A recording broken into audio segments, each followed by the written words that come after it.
So our story, mine and your story began, just for some context for people listening, began in 2010, That's correct. 2011, 2010, I would say summer 2010. summer 2010. Yep. And what attracted me to you was you were everywhere. I was writing a Knicks blog at the time, Yep. and you were Knicksvision.com. Knicksvision.com, and you were everywhere on the internet, on the Knicks blogosphere, on the Yep. the Twitterverse, and you were everywhere. And you had this lovable personality of just like charisma and just wanting the best for everyone. So I guess my question to you is, where do you think that comes from?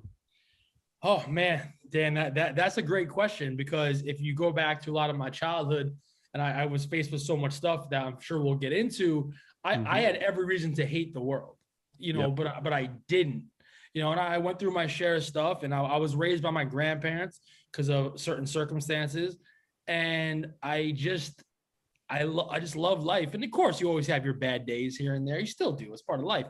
But I don't, I would, that's a great question that I don't have an exact answer for. And people ask me that. And obviously, what I'm going through now, obviously, we'll get into. But even over the years, people always be like, yo, why's that dude always smiling? There's this one of the ball guys for the Knicks. His name's Shannon. He's been there since the 90s. And he calls me Smiles.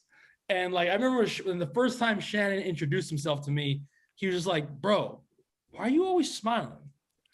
And he would basically ask me the same question, like many others. And why not? Like, here we are. We have one life to live, and doesn't mean there's not a lot of pain and suffering as well with that. But I don't have an exact answer. But I'm here to be as positive as I can. Yeah, and I think I noticed that within you right away. And you mentioned your childhood.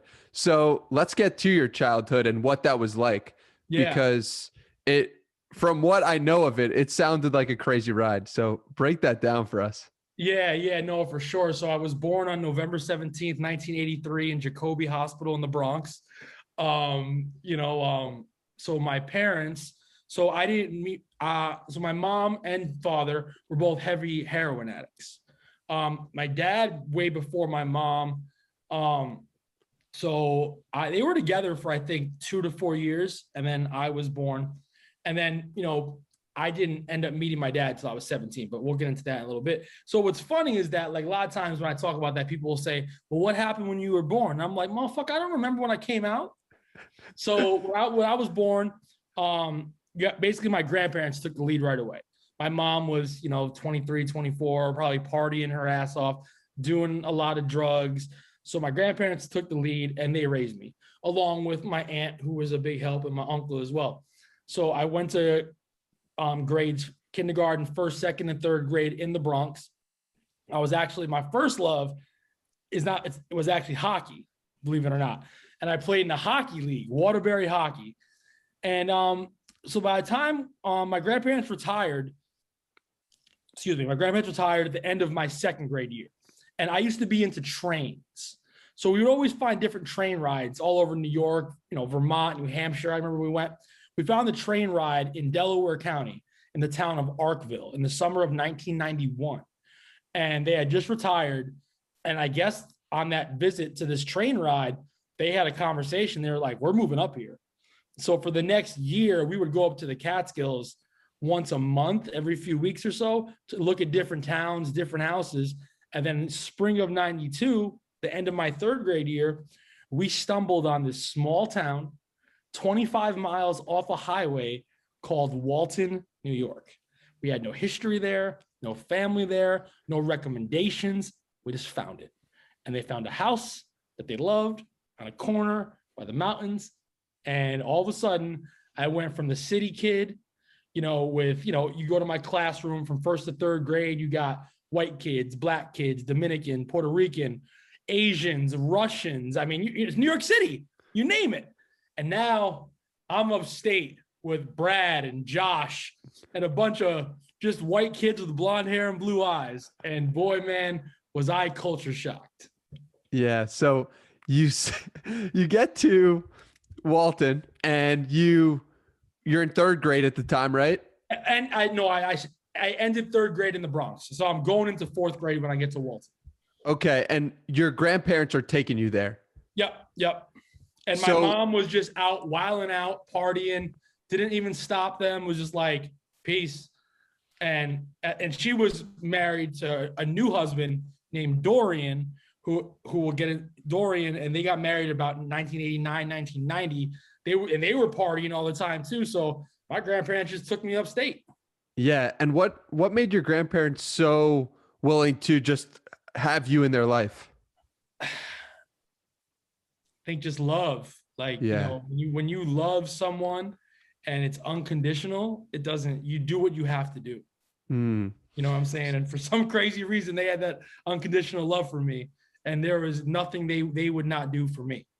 So you're in fourth grade and you start to grow up a little bit and your friends start asking you, where's your dad? Yeah. Talk a little bit about that and what happened there. All the time. So mind you, I moved to a small town. Everybody knows everything about everybody. Like in a small town, like, if you have dinner at 6:00, people are calling you by 7 saying, how was the chicken?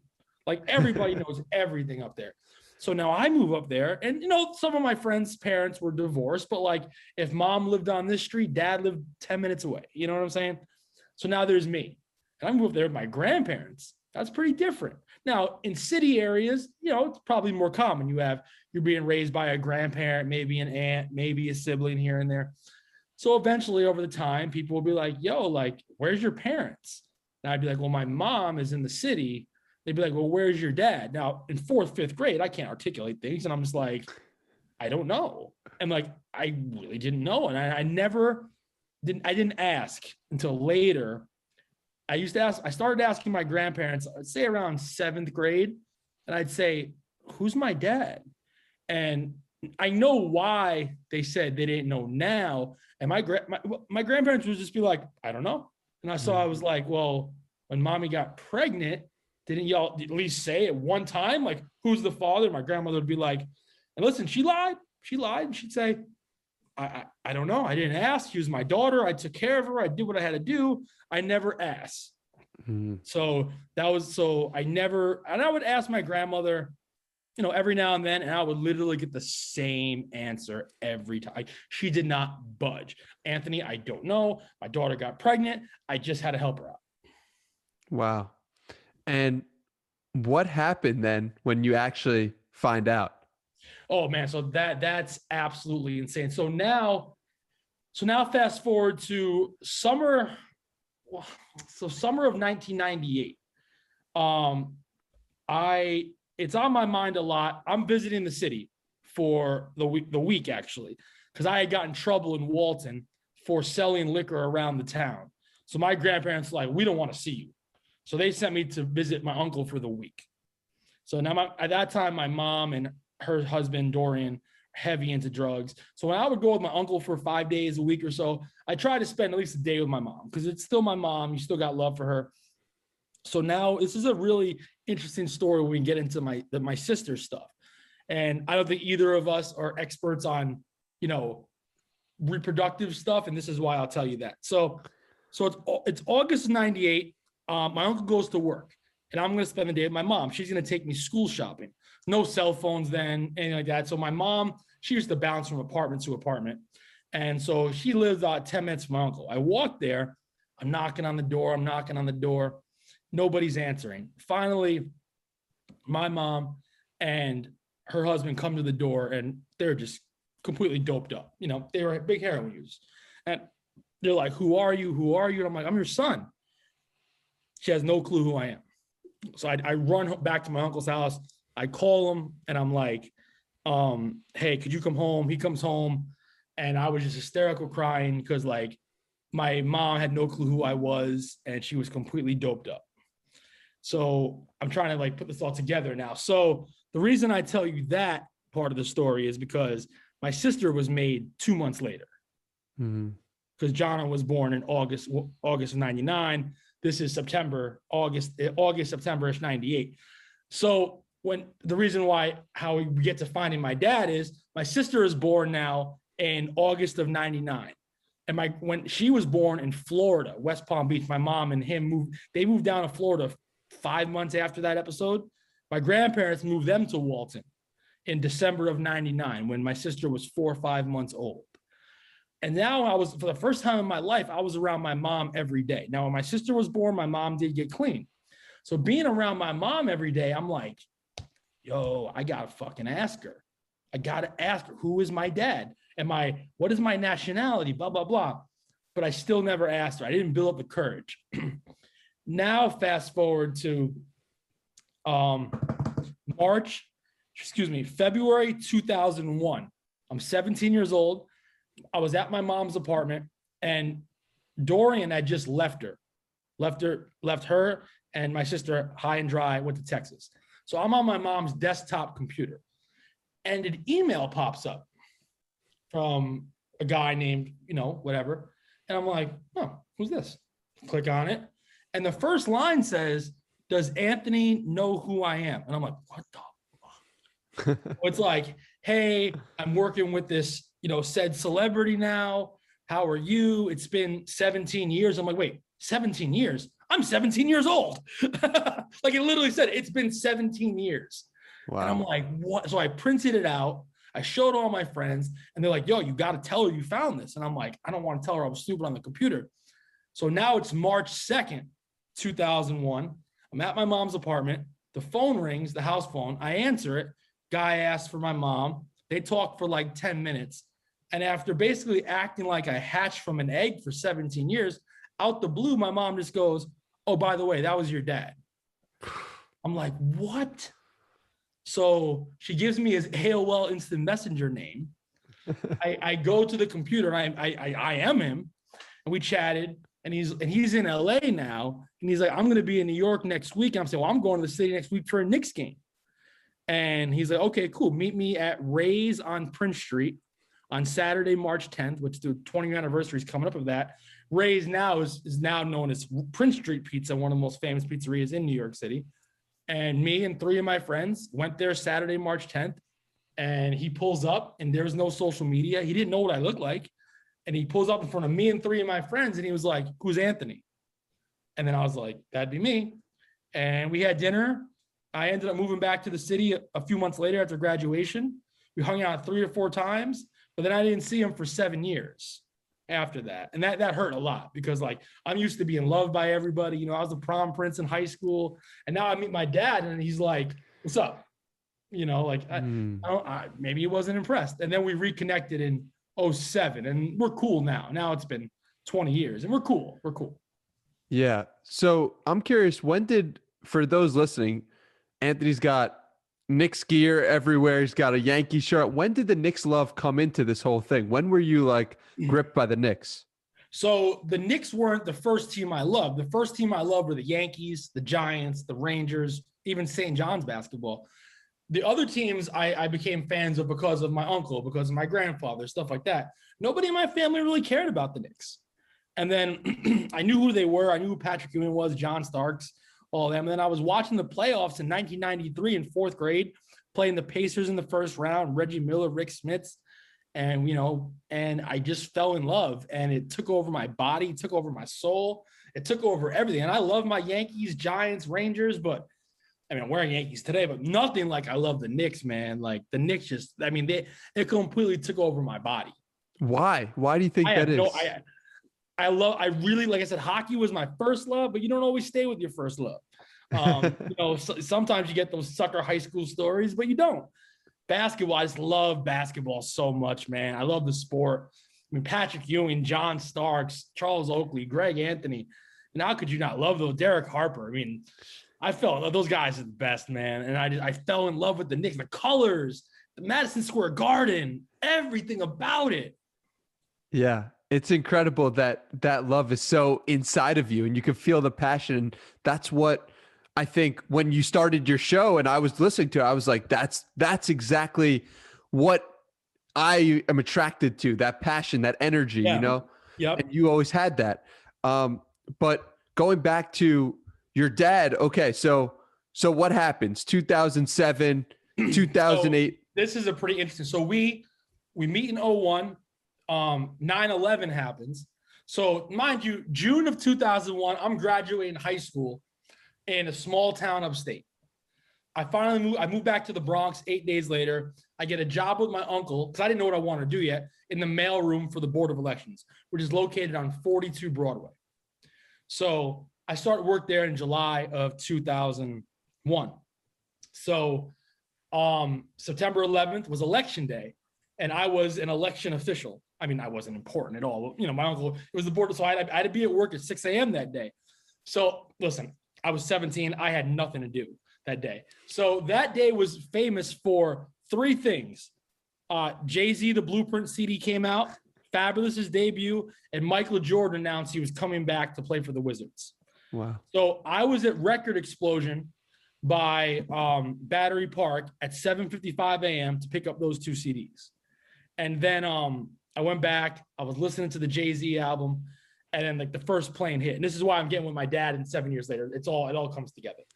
So the first plane hits, you know, second plane hits, I hear it loud and clear. At about 9:55 that morning, because again, I'm 17, young and stupid, I decided to take a walk up Broadway while the buildings are on fire. And when I get to the corner of Broadway and Wall Street, the first building falls. So you're walking closer to the World Trade Center. But also, who in their right minds thought the things were going to fall, right? Of course. Like I actually just wanted to see it. Like, I don't think anyone thought in that moment, like, oh, these are going to fall in 5 minutes. So I get to the corner of Broadway and Wall Street, and the first building falls. I, jet back down and get back upstairs. I'm hysterical crying. It was so scary. I didn't realize I was so affected by it. So anyway, when I got home that night, my dad called me. He was like, I know, because he picked me up there like the second and third time we hung out in 2001, where I was working. So he's like, I know you're down there. Are you okay? And we talked. He's like, yeah, let's get together soon. I didn't hear from him ever again. And there was no social media. There's no Facebook or Instagram or MySpace for that matter. There was, just AOL and some Messenger. I never saw his name pop up anymore. So I had just moved down to the city. I was ready to start my life. And now I'm dealing with this PTSD of running from the World Trade Center falling, nightmares every night, scared of my own shadow. And I was so excited to move back to the city to start a relationship with him. And I'm like, this guy doesn't even care. So then 7 years later, I'm working in sports now, kind of getting my life together. I've established myself as like, just, being that Knicks guy, the start of it. So I was doing some stuff for a company called Steiner Sports. And my dad works for a big time actor, right?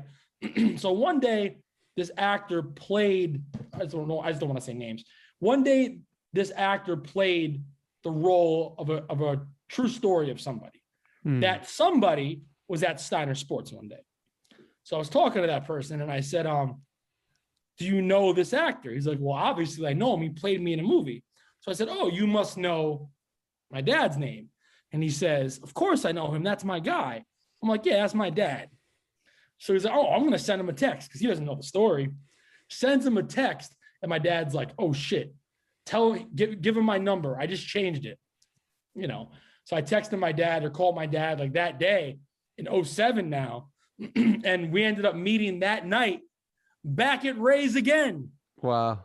And we reunited and like, we're cool now. Like we're cool, I'm older now because I reconnected with him at 23. So, now I'm 37, we're cool. We're cool now. Got through a lot of stuff. So it was quite the story though, Yeah. So now take it to you acting, you being a father figure, right? Yeah. Because this is an important part of what we want to talk about today. Right, and, of course. and so what happens where you start acting as a father figure for Gianna, and how does that come to be? I would say the same as my grandparents in a sense where like you love somebody so much, it doesn't matter. You do whatever you have to do. So my grandmother told me when I was in high school, you better get your shit together because I love my daughter, but she's not going to be capable of raising her. And, her father sucks too. And G's dad left her in February 2001, left my mom and G high and dry. Didn't tell them he was leaving, nothing. Motherfucker bounces to Texas. Took all the little money they had. He took it all. Now, my thing was always on that. Listen, parents split all the time. It sucks. But like, you have a 1.5-year-old who did nothing wrong. So he goes to Texas. Excuse me. He goes to Texas, and then I'm in high school, but my mom still had it somewhat together. So then we moved back to the city, and I was doing so much with my sister. But by the time we got to like 04, I definitely took much more of a role. My mom started to get back on drugs. She was probably clean 4 or 5 years. Then she got back on around 04, 05-ish when G started kindergarten. And I took a huge role in my sister's life from the second I met her. But around this time, now I'm 20 years old, 21 years old, my big basketball jerseys and baggy jeans. And I'm taking G to their first day of kindergarten. I'm walking her in. I'm picking up every day at school. I'm meeting with the teachers. I don't know what the fuck I'm doing, but I'm doing it because that's what I got to do. You know what I'm saying? This is my sister. I love this. She means the world to me because I was on a bad path when I was a teenager. And when she was born, I wasn't going to be no average brother. I wasn't going to be like, yeah, you know, you talk to somebody like, yeah, my brother, I was hanging out with a friend today, right? And she's like, I have 2 brothers. One's awesome and one kind of sucks. I was never going to be, I was going to be better than any brother to walk the earth, especially given the circumstances. But I never, and when you ask the question, as many people have done, it never thought about it. You just do it. Mm-hmm. Because when I didn't meet her, I didn't meet G till she was 4 months old. When I met her for the first time, like I got you for life. You never have to worry. You know what I'm saying? And obviously when we met is, you know, when she got sick for the first time, you know? Mm-hmm. So just to stay on that for 1 second, which is like, what types of things meant being an excellent brother in that situation, caring for someone? Before she was sick, like this regular stuff? Yeah. Being present, you know, making sure she's at school every day. You know, if there's a meeting, making sure you're there. Every dance, you're there with her. You know, they used to have like, you know, 3rd, 4th, 5th grade dances, you know. I was there for every one. I even missed some Knick games. I was there for everything. If there was an event at school, I was there. You know, if she wanted to go out to eat or go to the mall, like always being present in her life for everything. And, you know, anything she wants to do that I can make happen, we're going to do. And then having her in my life, you know, so I brought G to her first Knick game when she was 4. Like there was nights I remember being 24, 25, meeting up with some friends for some, you know, dinner and beers at like some local bars, and my sister being 6, 7 years old and her coming. And everybody knew like, hey, this is SG. So there might be 5, 6 of my friends having dinner or having beers, and there's G at 6, 7 years old. It's just what it was, man. It just, you know, and everybody knew the situation. Yeah. You know, like, you know, my grandmother was getting older. My grandfather had passed a while ago. My mom at that time was living in a shelter across the city. So like, that's, you know, if I got to go, if I got to go on a date, maybe there's a chance G's coming with me. It's just how it is. It's being present. It's always being there, never letting that person down, you know? And would you give that same advice to anyone who's a parent or trying to like is in a similar situation? What type of advice would you give them? Just being present. Just, you know, like it's tough. And also like, I didn't ask for this. Like, I wasn't like, it's not like I was married and it's all right, we're going to try to have children. She was born when I was 15, but when I took a lot of the responsibility, I was 20, 21. Dog, you know, at 19, 20 years old, I'm like going out in the city 3, 4 times a week. And then when I had to take more of a role, that all had to stop. And I didn't care. Don't get me wrong. I still have my fun. Don't get it twisted. But like, you know, like I didn't ask for this, but I wanted it. Like, sometimes people would ask me in a respectful way, you know, is she a burden? Because you have so much responsibility. No, you know, well, you know, in the later years, you know, maybe there's a time you have a girl at the crib and you're like, yo, G, go to the mall for like 2 hours. But, you know, but no, she wasn't a burden. And some people may have thought she was. And I understand why somebody would think that. And again, not thinking it in a disrespectful way. Just like, you know, you didn't ask for this. This wasn't like you and a wife, you know, making a kid. Like you took on this responsibility. I didn't have to. I easily could have just been like, hey, she's my sister. I'll take her out to eat once every 2 weeks, or maybe she can come to the Knick game once a month. But I'm not taking her to school every day. Maybe I could pick her up once. No. I took that role. I took it very serious. Yeah, and I think that's really commendable and just very inspiring and admirable that you would take that role and step up to a challenge that you didn't even say you wanted, or it just happened. It just happened. Just like my grandparents. Yeah. Because their similar. 3 kids were getting older already. So they were chilling. They were ready to retire and relax. And then here comes Anthony. And, in a perfect world, they would have went to Walton by themselves and just relaxed. But they had no one to take care of me. So they had to step up. And that's how I was with my sister. So then I guess, should we fast forward to 2010, 2011? Yeah. Where Win for Gianna takes hold.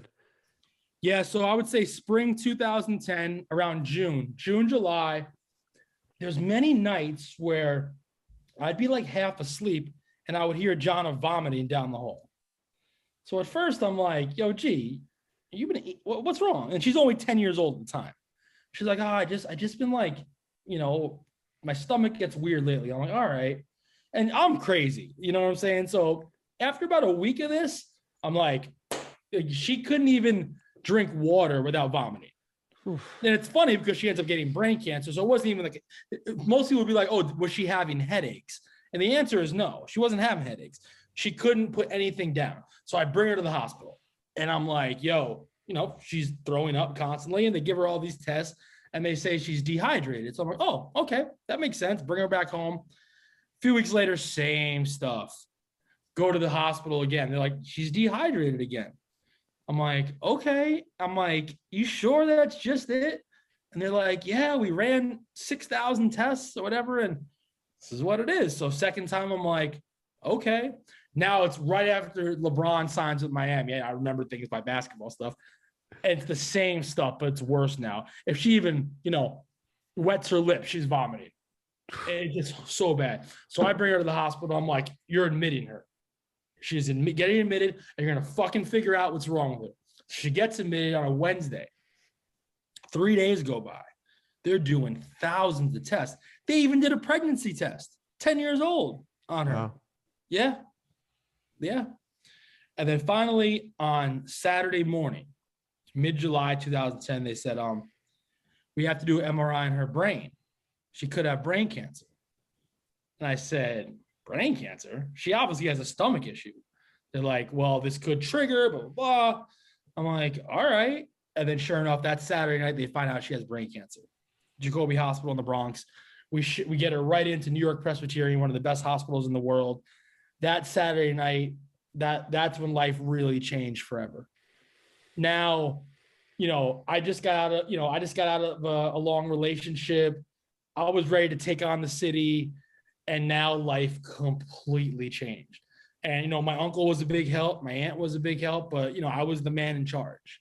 And all of a sudden I go from like just worried about what guests I was going to get on TKB radio to being in meetings with doctors using words I can't even fucking spell, and they're like, she has a rare, a rare brain cancer, but it can be beat if we just do this, that, and this.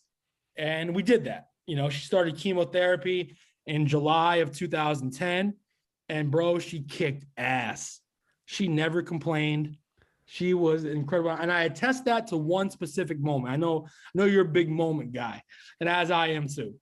So it was only the second or third night she was diagnosed with cancer, right? And I lived at the hospital. I stayed with her 100% of the nights. Some days I'd go out and do my thing, work, this, that.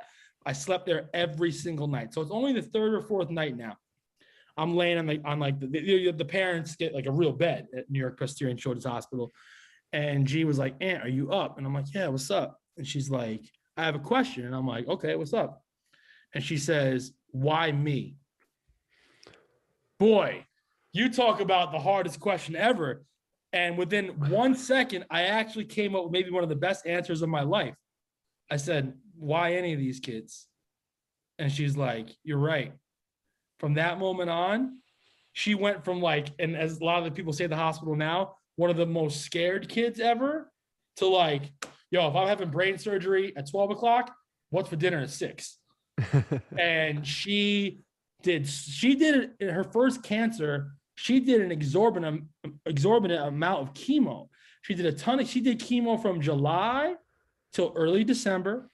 And then they thought they had it all. They did a brain surgery on December 15th. Maybe it was the 17th, on that Friday, mid-December 2010. We knew each other already. And we actually hung out at your house a month before the brain surgery. Wow. We were hanging out. We were playing basketball at your house, and G came, because they used to let her out of the hospital here and there. She gets the brain surgery, and then after brain surgery, she still had to do more chemo. After it, then we went to Boston for 6 weeks of radiation treatment. And then February 2012, after a battle like no other, where, like I said, I lived at the hospital. I stayed there. There wasn't one night I did not sleep there. I woke up with her every day. February 2012, they said she was cancer-free. I mean, she beat it. She beat it, man, like a champ, and never complained. And then the next 7 years, it was tough, though, because, for example, I know you've been fairly healthy. I'm fairly healthy. If G, and I said this jokingly, if G sneezes the wrong way, I had to call the hospital. Yeah. Hey, G sneezed a little funny.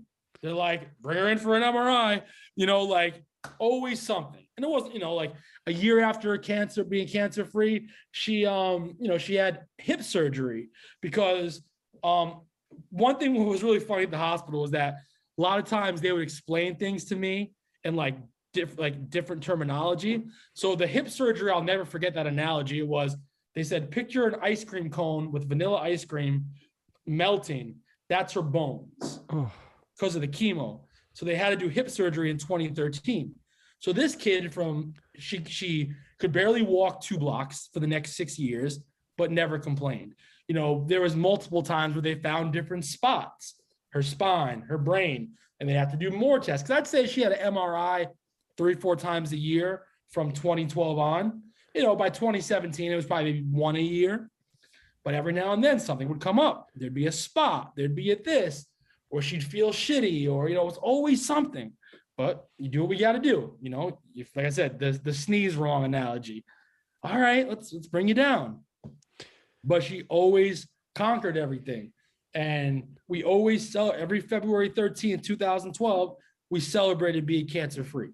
That's a big day. We celebrated for 7 straight years. How did seeing that like front row, like how did that impact your day-to-day? Like how you would approach things? How did it change your perspective on life? It inspired me to be better. It still inspires me to be better. It's not to complain as much. And, I'm probably still need to get better at that. Like G never complained at all. Even if I had a bad day, she'd be like, Aunt, who cares? And I'm starting to realize that now more. Like her and I, like we never got in any fights. Like the only thing we battled about was sometimes she'd have a lot of piles of stuff, and I'm pretty organized, and she was, sometimes organized confusion at home, and I didn't love that. But nothing ever fazed her, nothing bothered her. She was just like, she was so happy to be alive. Listen, what were you and I doing at 10? She was at 10 fighting for her life. I sprained my ankle at 12. The world was over because I missed 2 weeks of Saturday morning basketball.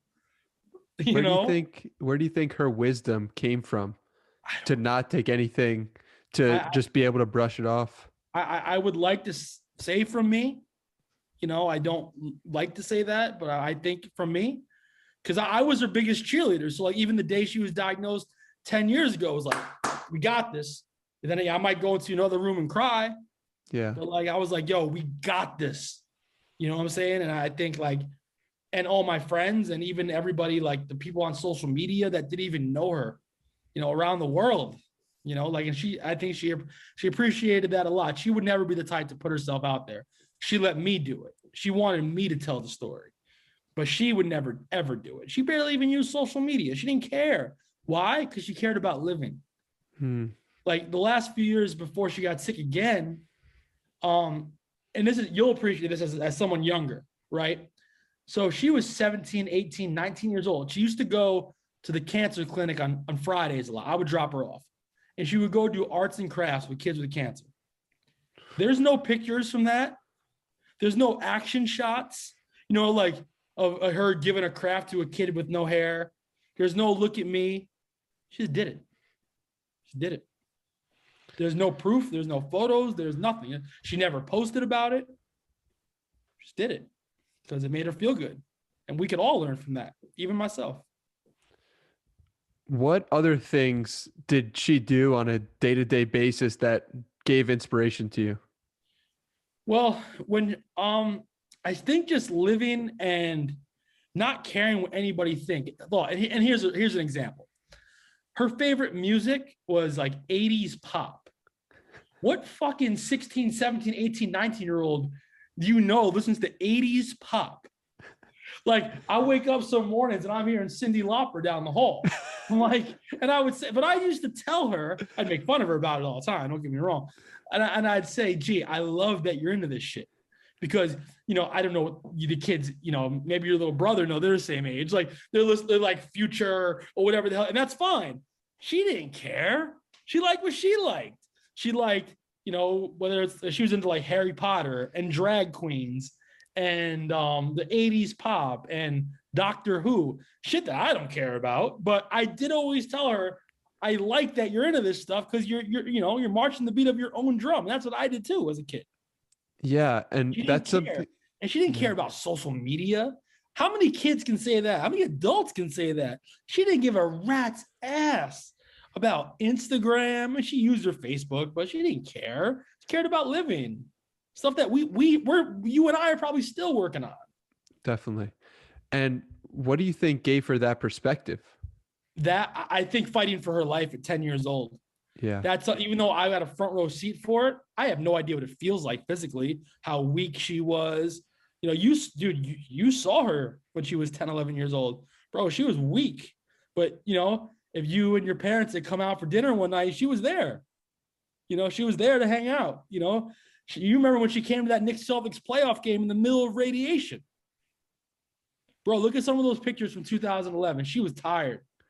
But she wanted to be there for me at that playoffs game, and she was there.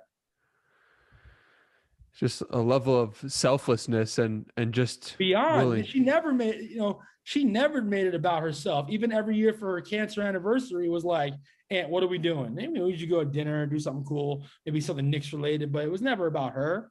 It was always about herself and about others. It was never about herself, and like I said, I've never fought for my life ever. So I can't imagine how much your life changes when you're fighting to live at the age of 10. I don't know what that's like. I watched it. I don't know what that feels like. And we don't. It's like the same situation you were in where you were forced to take on this responsibility, except for your life, like right. It's like, it wasn't like you didn't ask for this, and right. And so how did yeah, exactly. It's just something that is overwhelming to think about. Like, the worst thing in the world is like a child forced to be in that situation. They didn't ask for it. The worst. And I just hope, what did you gain out of that experience? Like, you obviously didn't gain anything, but what did you? I learned a lot of big words. Yeah. What can you bring from that experience to love? I learned unconditional love, unconditional fucking love, that you do whatever you have to do, for that person. Yeah. And that's what that experience was like. That first time around was just, then just learning to live after. And at times it wasn't always easy, but we always made it. You know what I'm saying? We always made it. And then, she got to 7 years remission, and then, and then we get into that, and just everything was going so smooth. She did a year of college. I felt her first year, she didn't do great.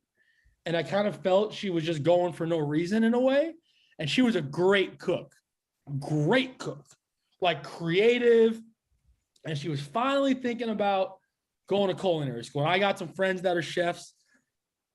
Excuse me. She was chatting with before the next, situation.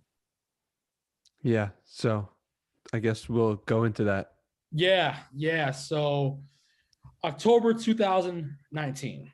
Everything is great. She had just started her second year of college. Again, I think she was probably going to end that pretty soon and maybe try culinary school. And that's fine. Listen, how many 20-year-olds know exactly what they want to do, So that's totally fine.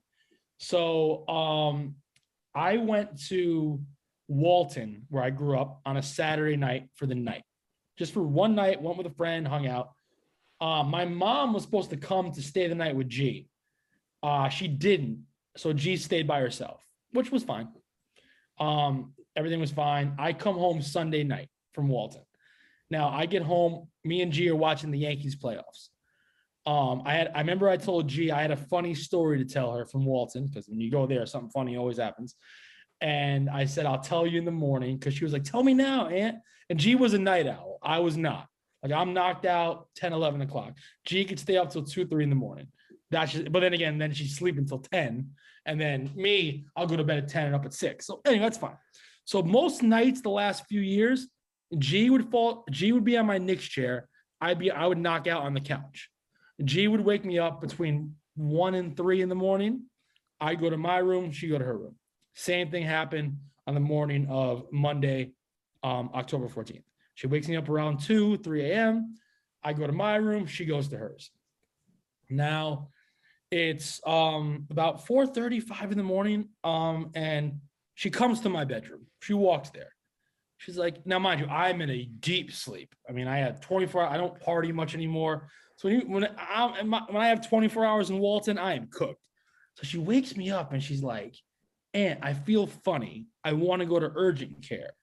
So it's like, 4:30, 4 in the morning. And I said, well, what do you feel? And I said, I don't think urgent care is like 24 hours. Do you need to go to the ER? She's like, well, I think I want to go to urgent care. I said, well, all right, well, how about you go back to bed? And then if you feel weird at 7, 8, we'll go. And she's like, okay, cool. So now, again, I go back to sleep. I am, again, deep sleep. She must now, it's only 20, 30 minutes later.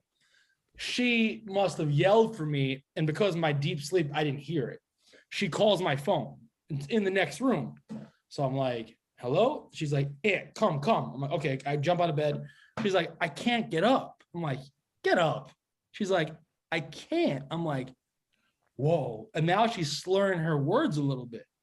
I called 911. I'm like, yo, I'm thinking to myself, this is what my grandmother did when she had a stroke, but my grandmother was 70 something. And I was there for that in 1997. So I'm like, so I called 911 right away. And one thing I didn't do the first 10 years was take care of myself well. And I felt like this moment set the tone for myself. So she's in her room. I call 911. They're like, we're on our way. I jump in the shower right away because I knew this is about to be a long day. Jump in the shower. I keep the door open. I literally take a 3-minute shower, put on fresh clothes. By the time I get dressed, EMTs get there. And they're like, we think she's having a stroke. But I'm like, and they pulled me aside. They're like, does she do drugs? I said, no. But I'm like, she did have cancer. She's been in remission 7 years. Get her. So they bring her to the closest hospital first.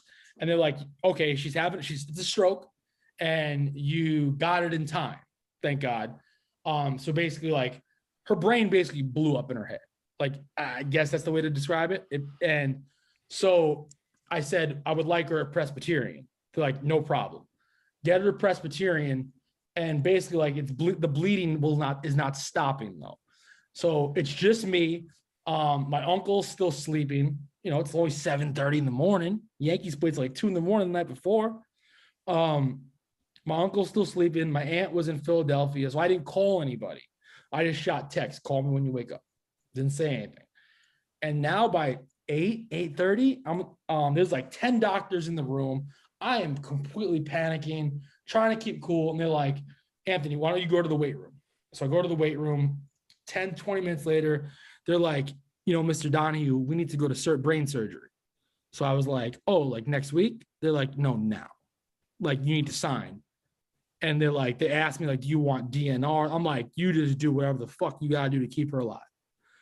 And I remember I just knew this was bad. Like this, I knew that morning, this was not 10 years ago.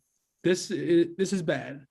And I'd never forget, I was in the waiting room and this older Hispanic lady just grabbed me and she was holding me for like 10 minutes because I was just so hysterical. So she goes to surgery and then finally my uncle wakes up. He gets down there right away. And, surgery got done at 4 p.m. And I stayed at the hospital till about midnight. And they're like, Anthony, you should go home, come back in the morning. She's not going to wake up. She's going to wake up in about a day or two, but go home. And so one thing I did this time around was most nights I went home because G was older, 10 years older, more comfortable. So I would go home most nights at 1 a.m, come back. I thought for this time around, because of how tough it was taking care of her, I thought waking up in my own bed was essential. To take care of someone else at a high level, you have to be good yourself. So now she wakes up about 2 days later, bro, she's ready to party. She's like, I need Starbucks. Like, you know what I'm saying? And let me show you this picture, bro. This photo is, this one is when she woke up. Wow. Look at her. Just woke up from a stroke. Crazy. Nothing is wrong in her world. Just get me which by I hate this drink, just get me a pink drink from Starbucks. That's all she wanted in this moment. So now I get with the team. It's the same team we had 10 years ago. Dr. Garvin, Eileen Stark, Candy, same squad. And they were like, listen, this may have been just a stroke, but this is rare for a 20-year-old just to have a stroke. So we're going to have to do an MRI on her brain. I'm like, oh boy. So they didn't do the MRI on her brain till the next Wednesday, 9 days later, because they wanted the swelling to go down. So they do the MRI on Wednesday. And so they didn't get the results for 48 hours. So that Friday, I'm hosting a Knicks event in Brooklyn. So I leave the hospital about 2:00. They get the results. They tell my uncle was there. So I gave them permission to tell my uncle. But I said, don't tell G. They tell my uncle it's cancer again, but they didn't say it was like a new cancer. They wanted to have a meeting about that the next week. So I call my uncle before I walk in the Barclays Center and I say, hey, what's the latest? And he's like, we got the results. And I said, all right, what's up? He's like, I'm not telling you now. I'm like, no, you're going to fucking tell me now. He's like, the cancer's back. So I was like, fuck. And then I said, don't tell G. I'll tell her Sunday. Saturday, I had another Knicks event. So I only got to see her for like an hour Saturday. And the next day on Sunday, I went, we're there all day. And I said, G, the cancer's back, but we got this. I'll be by your side every second. And she was just like, okay. But this time it comes with a stroke. Now, not only does she have brain cancer again, her whole left side of her body doesn't work. So the next morning, now we have a meeting with the team to discuss the plan. So the next morning, I tell you, Dan, I was in a pretty good mood considering. I went to the gym. I'm just like, because my thing was, we did this 10 years ago. We're going to do it again. And I get to the hospital that day and I see Eileen, who we've known for over 10 years. And she just looks different. And one of the main doctors, we all get in the room and G's there. Mind you, this is such a pivotal moment. Now, I never break down and rank moments from best to first or worst. This was the worst moment by far. So the doctor starts talking and he's like, this is a rare form of brain cancer called glioblastoma that is basically incurable in front of G, because G wanted to be in the meeting. And with a straight face, G said, has anybody beat this? The doctor said, I'm afraid not.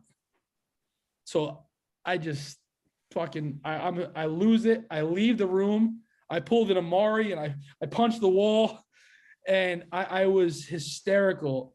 And Eileen comes running after me and a few of the nurses are just holding me. And they're like, get back in there with her. Get back in there with her. So I go back in there. And then I remember before I went back in, I said to the doctor, because he came running after me too, I said, what's the life expectancy? And he said, I'm afraid 9 months. And I was like, what? They're like, get back in there with her. So I get back in there and she's chilling. And she just got the same news I did. She just got the same news I did. And I'm like, gee, I got you. You know, I'll never leave your side. And she's like, just go get me McDonald's. And just please, just go get me McDonald's. Please. That's all I want. So I went and I got her McDonald's, and, you know, and then they gave us the option if we wanted to fight it. And G was like, yeah, we're going to fight this. And there was a point in December. So then she got moved to a rehab center eventually for end of November, December, January. It was good in rehab because she got to leave. She can go out, go to games, go to concerts, we got to go to a lot of restaurants. And there was a point in December where this kid was doing chemo, radiation, and physical therapy at the same time.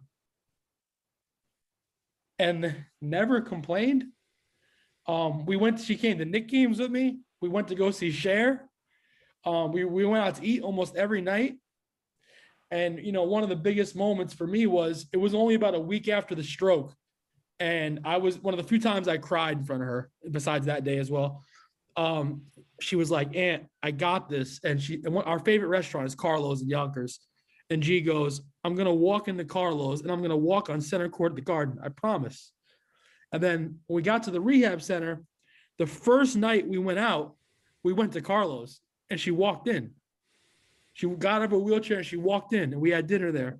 And then a few days later, we went to the Knick game and we wheeled her to the 3-point line after the game. And she got out of her wheelchair and with her cane and she walked to center court.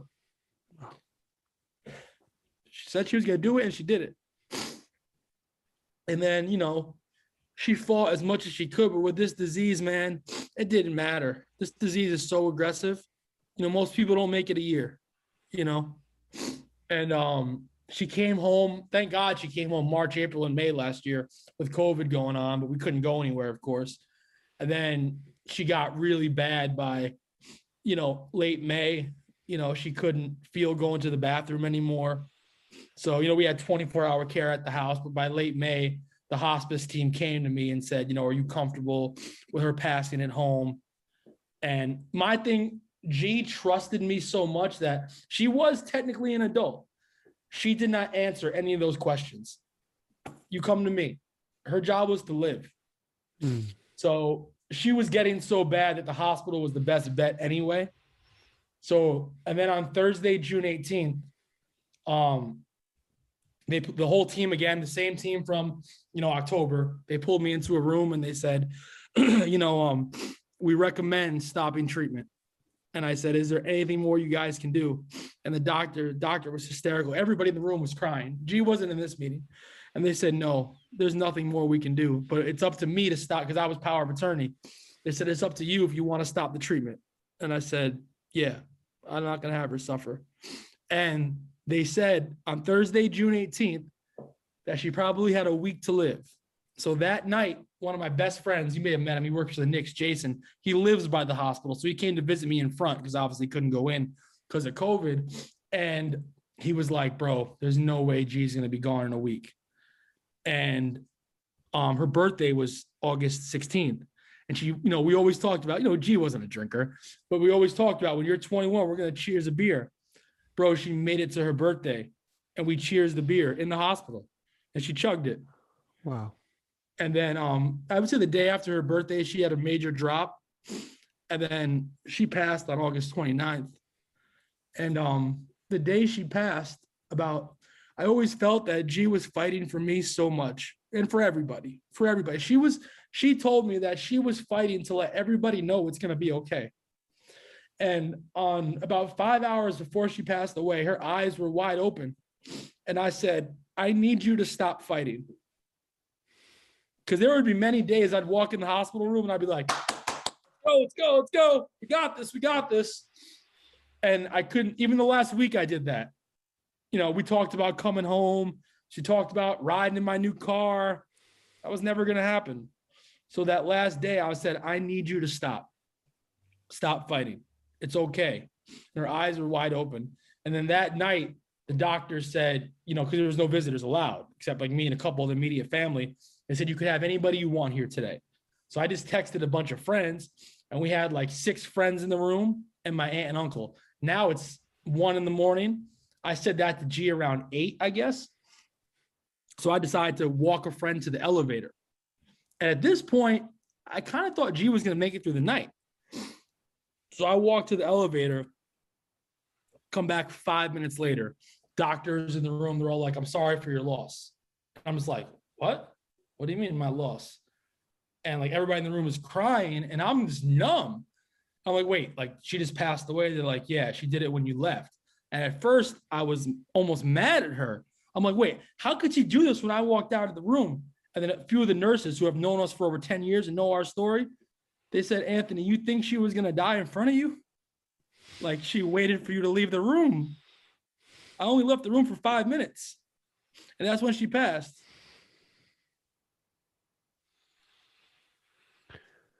But it took me a few days to really comprehend and understand that.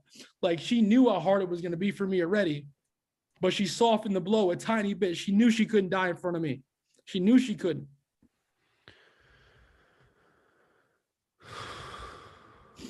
And then, but even when I walked out of the hospital that night, I thought I was coming back the next day. And then I didn't sleep that much that night. And then since then, it's like, you cry 30 times a day, but I know I'm learning. I'm still learning because my life has done a complete 180 and I'm learning that it's okay to live and enjoy yourself. Sometimes I feel guilty. Sometimes I feel guilty enjoying a meal or being at the garden, but I know it's okay, but it hurts. It hurts so much. Well, I'm just grateful that you felt like you could share the story because it's I have no words, man. Like this is the first time I'm hearing all the details and I just my heart just it's not whole right now. Yeah, no, I'm sorry. No. I mean, I'm sorry, my man. Like I'm sorry. And I usually have words to help, but like what advice would you give for someone? There's no advice. You have to do it on your own. As long as you don't harm yourself or harm others. You have to, everybody's got to figure, this is such a unique loss. It's because it's not the circle of life. It's different. Not that it's not sad if you lose a grandparent or a parent at an old age. It's all sad. You could lose someone at 135 years old. It's sad. But when it's not the circle of life, it just hits so much different. You're not, granted, I wasn't officially her father. You're not supposed to see your own go ever. She was supposed to be with me forever. She's supposed to bury me. And the best advice I can give is honestly to don't hold it in, but figure it out on your own. But don't harm yourself and don't harm others. But every person is different. I recommend talking about it. That's me though. Some people I know people that have been through super traumatic losses that don't talk about it. And they don't, but that's, I do what helps me. What helps me is talking about it. And hopefully with my voice and even my social media posts, it can help some other people as well. And I've gotten that a lot, but with a loss like this, or even any loss, you almost like, you gotta, everybody's different. And this is a loss that, I'm not married. I don't have kids. Like G was my world, G was my world. So I don't think that there's anybody in the world that could tell me how to feel, or they even know, even if you've been through a loss, I don't think anybody can tell me how to feel because our story is so unique. Go find a story like Ant and G. There's your homework assignment. Find something similar. You're not gonna. Nothing like it. Nothing like it. So nobody can tell me how to, because people will say like, oh, you need to do this because this is what I did when I lost so-and-so. Well, number one, I'm sorry for that loss. Of course, my heart goes out to you, but what you did is going to be so much different than what I'm doing. And, I'm figuring it out. G was my purpose. G, and I told G this before she got sick the first time. So it's not like I'm saying this as she's gone. G saved my life. We saved each other's lives, but she saved my life, man. I was a crazy punk ass kid and she saved my life. How? Like what's that? How did she save your life? I was 14 years old selling liquor in Scared Straight program on probation, peeing in a cup once a week in school. When she was born, granted, it took me a few years. I had to set an example. I wasn't gonna be my brother's an idiot, and well, I mean, she called me idiot all the time, but no, I wasn't gonna be, my brother, he's in and out of jail, or he's always in trouble. No, that shit had to stop. That shit had to, didn't stop right away. Took a few years, but like I had to set an example for her. That's why it's a shame. She probably doesn't even know half my Walton stories because she looked up to me so much. I had to set an example, and I took that very serious. Mm-hmm. And so, what have you done in the past 6 months to help ease the burden that you're feeling? Go out to eat. Yeah, we love to go to dinner, me and G. And, of course, life isn't, because of the pandemic, where I haven't done a celebration of life for her yet. That really sucks because, that's going to be the biggest celebration ever. And I'm sure you and your family will be there. But I don't know when that's going to be. I'm hoping in August. We're not going to get all Anthony Fauci here, but, hopefully we can get that. I'm hoping to do it August 29th. That'd be your 1-year anniversary. But let's see how the numbers are. But, with the Knicks being allowed to have fans again, that's been nice going back to the Garden. But it's been tough because some days you just wake up in your home and, you're just home it's not the same as it would have been 2 years ago, 3 years ago, where like, you go see 10 friends. Obviously things are getting better. So I haven't done a lot had it been if she passed and life was normal as far as, the world. How was going to the first Knicks game you went back? Did that play any role in? Yeah, of course. I've been bringing G since she was 4 years old. So the one thing that I didn't think about going into the first Knicks game back at the Garden was, and you've been at the Garden, fans stop me a lot, tell me they like the show or my work or whatever. Yo, I'm online to get in and a fan stops me and he's like, "Bro, can I hug you?" I was like, "Sure." God. He's like, "I'm so sorry about G." And like, I get it on social media all the time, but I just started crying immediately. And I would say that I've been at all the first 4 games and it happens, 10 times a game. And Wow. There's nothing like the human touch. So, as much as I appreciate a text, an Instagram post, a Facebook post, whatever, there's nothing like the human touch. When someone, and these people, these Knicks fans that have never met me or G, or maybe met us once, and you've seen the social media, they cared so much. There was a Knicks fan that was visiting from Germany last year, and he asked, because G, I just came home in March, he's like, "Can I come to the Bronx and visit your sister? I need to meet her." And he came from Germany and he met G. We have pictures in the living room of us. He's like, "I need to meet her." You've given so much to the Knicks community, the community of people, and G has as well. So it's like, it's only natural that would come back to you in the form of love. Yep. And like I said, as much as I appreciate the text, Instagram posts, there's nothing like the human touch. And there's nothing like, someone saying, "I'm sorry." And people you don't even know or have ever even met, that this was that we, especially G, but we as a team affected,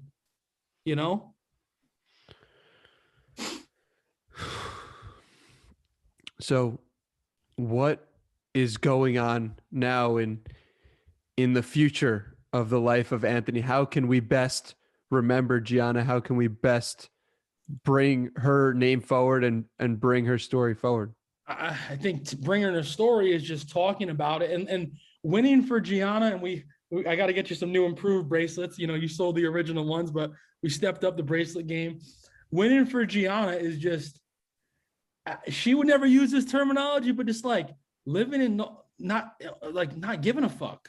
And I don't mean not caring about but like just living, plowing through life, being happy, not sweating the small stuff. That's how G was. That's how you win for Gianna. If you got to go to the doctor and you got a little thing wrong with you, think of G. If you get, you break a bone tomorrow, working out, Think of G if you got to go get surgery, you know, Mm. how she would do, you know, or how she would live her life, and just, being at a high school dance and requesting a Cyndi Lauper song, you know, when all the kids wanted to hear Future and Drake, you know, like living how you want to live, not how other people want to live, how you want to live. And that's what she did. Always. You embody that, my man, in everything you do and everything you've ever done. It's always you, your way, being to the march of your own drum. And it is something that will carry on in you, her name, her ethos forever. Yep. And it's funny. I have a funny story. You'll appreciate this. So my friend Dutch, we met a few years back, and remember Elgin from Twitter. Him and I have become great friends the last 10 years. So we went to dinner a week after G passed. It was me, Elgin, my friend Fish from Walton, and Dutch. So we're at dinner, and Dutch, we're talking about G and the legacy she's gonna leave behind. So at this time, it's only been 5 or 6 days, right? And Dutch goes, my dad passed away a few years ago. He was about 80 something years old. And I was like, oh, I'm sorry. I'm like, where's he going with this? He's like, my dad was a good man. Never did anything wrong. Nobody talks about him ever again. He's like, the rest of your life, G is going to get brought up every day because of so many lives she impacted. And he's like, my dad was a good man, but and he just like, the way he talked about that was just like, how like her legacy will live forever, how she handled all of that. Definitely. And I think also, she knew, she knew how sick she was. Her and I never spoke about death once. Now, she did speak about death from what I've heard to a few other people, but I know she told one person, like, I can't talk about it with him. Yeah. I can't. I have to fight for him. And that's why my therapist told me the greatest act of love I gave her was telling her to stop fighting. Definitely. She said, hands down, that was the greatest act of love you ever gave her, to tell her to stop fighting. 100%.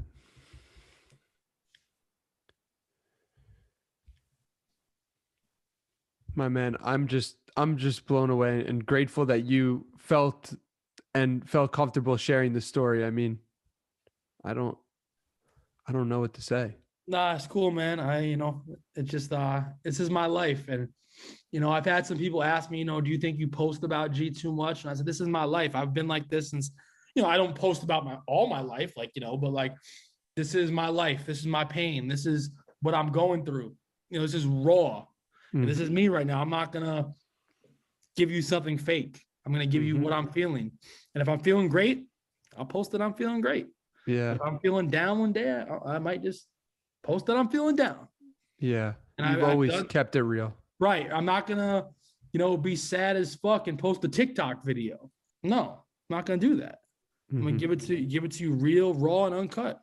And this is my life right now. And there's been some good moments, and sometimes with good moments comes a lot more sadness because you feel guilty. Mm-hmm. Even though I did nothing wrong, but like, shit, how can I just, like, I found this, it's been there since the 50s. I started going to this awesome Italian restaurant on Houston Street, Emilio's Bellato. It's a really dope place, by the way. And I just found out about it like 3 months ago, and I love going. And like, how can I go there and not bring her? Or bring her back, this wonderful veal parmesan. It doesn't feel right, but I know it's okay to do it. But I'm still learning to live and enjoy myself and realizing it's okay. How can I go to a Knick game and not bring her? Or where's her text saying, Aunt, bring me home some popcorn? Or I need a new Knicks hoodie. It's never gonna feel right, ever, because this wasn't the circle of life. How can I ever, maybe get married one day and have a kid and her not be there to tell me my kid likes her better than me? I'm never going to experience that, like, as much as we did. And I know she lived a full life, and this, there's still so much more to live. And like, no, and I know she's there in spirit and she guides me and she's in my dreams most nights, but the thought of like, so many other new adventures happening and her not being there to share the laughs, the tears, the excitement, or the next time I'm down about something and she's not there, it's not fair. Sometimes life isn't fair. Sometimes it's not all perfect. It's not all roses. And, but I'll make my way, and I'm on my own schedule, not on anybody's schedule but mine. So somebody can tell me, and obviously everybody, speaks from the heart. Somebody can tell me, oh, you should feel this now, or I'll feel what I need to feel. Again, as long as I'm not harming myself or others, which I'm not. I'm on my own schedule, Like when the Knicks restarted, I didn't do content the first 2 months of the season. I wasn't ready. Mm-hmm. I just started doing content again 3 weeks ago. I wasn't ready. I'm on my schedule. You mentioned just the therapy as a way to help you. Is there any other things that you are leaning on during this time? Therapy has been great. I love my therapist. One thing I would love to do that I haven't a year ago today, play basketball. I love playing basketball. Last day I played was a year ago today. Again, what we're all living with, we don't have a lot of the same things we love available to us. So for me, if it's going to the gym playing 2-on-2, I love that. I would do that a lot when she was in the hospital. Go out to Equinox on 67 and play a couple games and then go right back to the hospital. So I have been able to do a lot of things that I'm sure you haven't either, and nobody, so that stinks. But, that definitely stinks for all of us. And of course, not that there's ever a good time to have a catastrophic loss. This time, sure as hell ain't it. Yeah, absolutely. So I haven't been doing a lot, but I'm also not staying in the house all day. I get out. I'll tell you what was great. And I'm probably going to, I might start this week, according to the weather, riding my bike, man. That was great. The last 2 months of her life, I would go for long bike rides in the morning, like 30 miles. I'd drive to the Tappan Zee Bridge. They added a bike path, and I would ride over the Tappan Zee and then go about 15, 20 miles north and then come back. I'd go home, shower, then go to the hospital. And then I did that for a little bit after she passed, and the weather changed. And by the way, it's been a cold ass winter. So I think that's going to be, I think when the weather changes, you'll see me on the bicycle a lot. That's very nice and therapeutic. Yeah. The therapy, talking it out, and then moving the body. Right. That's why I would love to play basketball. Yeah. Like I still think I'm a pickup pro. So when I get into even a 3-on-3 game, nothing else matters. Yeah. And that sucks. We don't have, because even at the gym, you can't even shoot. They got the yellow tape on the basketball court like it's a damn crime scene. Oh my God. So riding bike, I will definitely do when the weather changes. Basketball, I don't know when I'll ever do that again at this point. When you're doing content, you're now working with MSG, correct? Yeah, I taped my first show at the MSG Network the other day. Should be airing in a week or two. Awesome. So does that help you feel? Does that feel therapeutic at all? Yeah, no, it does. But I'm always going to be reminded of her. We got the jersey from the Knicks right here. This is my set. Of course, MSG would not be happy if the ring light was showing. We still got to work that out, because the ring light I might need to put something else there, but I'll work that out in time. But the thing is, with all my guests, I feel they're all going to bring up G. So I interviewed Quentin Richardson the other day, and going into the interview, I said to myself, I'm not bringing up G. Let's just we're talking about his story right now. And at the end of the interview, and Q's reached out to me so much. At the end of the interview, Q was like, yo, bro, much respect for everything you did for your sister. And we both kind of shed a tear at the end. I don't know if it's going to be on TV or not. Probably won't be. But so I feel I'm always going to be reminded, because all my guests know about it. And I just think it's such a powerful story. And going to the point of her legacy will live forever. Her legacy will live forever for just her being awesome and just the way she handled such adversity. To get told you have 9 months to live and say, Aunt, go get me a burger and a McFlurry. That's what's important in life. There's this video of her, the share concert that I took. It's only a 3-second video of her singing Believe. And didn't matter that she was sick in a wheelchair. She was enjoying it. The ability to enjoy your life no matter what you're faced with. And she did that. You know, like she loved to eat, she loved to cook, she loved to listen to the 80s music, she loved to, you know, like she cared about the Knicks, not as much as me, of course. And you know, it just sucks. There's a hole in my heart that's never gonna be filled, ever.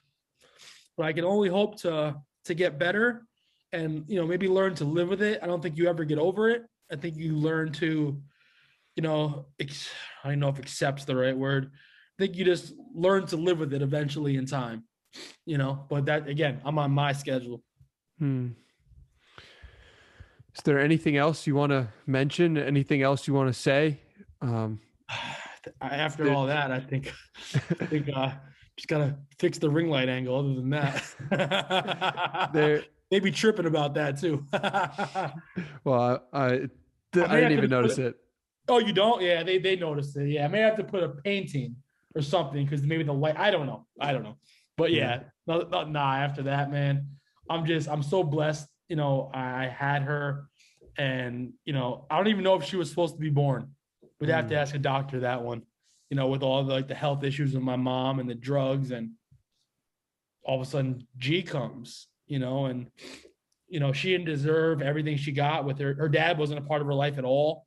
Imagine, you know, at all.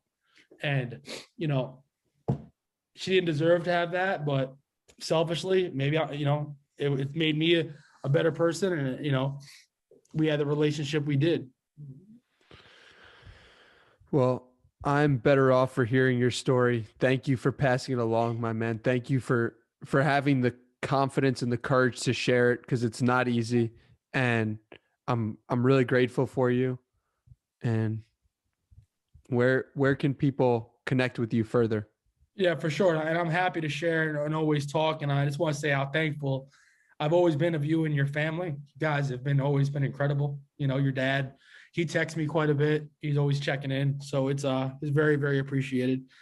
And you know, joke, you know, your parents are always one step ahead of the game with their advice on stuff 10 years ago. But also I had to put in a lot of that stuff for no money also. So like they were right, but you know, sometimes you had to like put in some of that stuff as well. You know what I'm saying? 100%. But they were definitely correct, of course. I think you can find me on Twitter and Instagram, Anthony MSG. Simple and easy enough. Simple and easy enough, man. And it's great to talk and catch up and, you know, tell the story. And I hope people can listen and feel what they need to feel, whether it's inspiration, whether it's sadness, whether it's one more thing I guess I remember is throughout the whole time, even to this day, I'm always getting DMs from people that I don't even know saying how much G inspired them. We inspired them together. But there's one that always sticks out, and I've gotten hundreds, maybe even 1,000. It was this one guy, don't remember his name, don't remember when, I think it was around December. He goes, "Hey, bro, you don't know me. I don't know you. I woke up today with a shitty attitude, but then I thought of your sister and it changed my day. Have a good day." Wow. And I was just like, "Oh, thanks, bro. You have a good day too." I don't think you ever DM me again.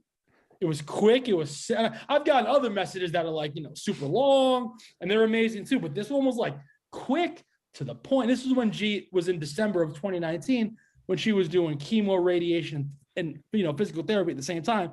And he never said what he was selfish about. He said, "I woke up feeling selfish. I thought of G. I'm on my way." Wow. And I think that anyone who listens to this podcast will have the same feeling of, wow, my problems really don't mean shit. And I got to attack and live in the present moment. Exactly. And that's what my sister did. You know, like I said, think of that share video, just living in the moment, you know? Yeah. No matter what you're faced with. Thank you, Anthony. Thank you for sharing in the face of hardship, in the face of pain. And like I said, I'm really grateful that you had the courage to share. My pleasure, man. Thank you so much for having me.